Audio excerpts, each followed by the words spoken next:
Welcome to the newsletter. Heavy losses of Ukraine after 8 large-scale Russian missile strikes.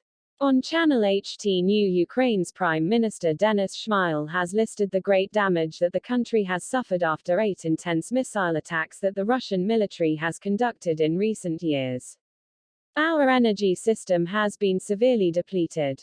All thermal and hydroelectric power plants in Ukraine and 40% of the high-voltage power grid were damaged after 8 missile attacks by the army.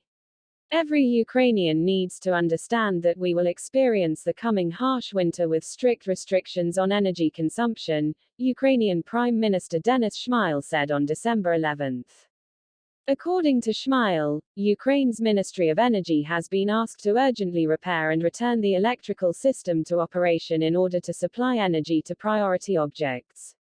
A large budget will also be provided for grid restoration and construction of additional public heating and electricity supply stations for residents.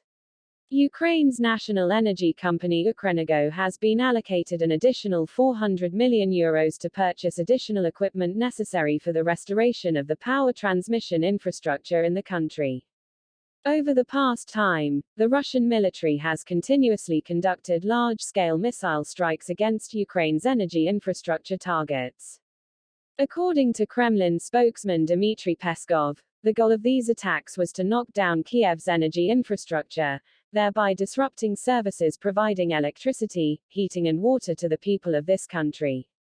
The Kremlin spokesman accused the Ukrainian government of being responsible for the disruption and demanded that Kiev urgently return to the negotiating table to end the situation.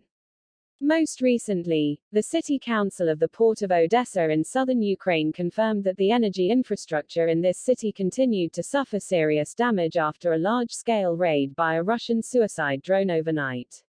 9th and 10th of December morning. The press office of DTEK, Ukraine's largest energy company, confirmed the attack, and acknowledged that the energy infrastructure in Odessa had been nearly destroyed. The heavy damage after the Russian attack caused all the people in Odessa to live without power. DTEK said that energy supplies in the strategic southern Ukrainian port city are very limited and are mainly used for emergency services. DTEK engineers in collaboration with state-owned energy company Ukrenergo are working 24/7 to fix the problem. Thank you for watching. Remember to subscribe to the channel, share to support and update the latest videos from HT News channel.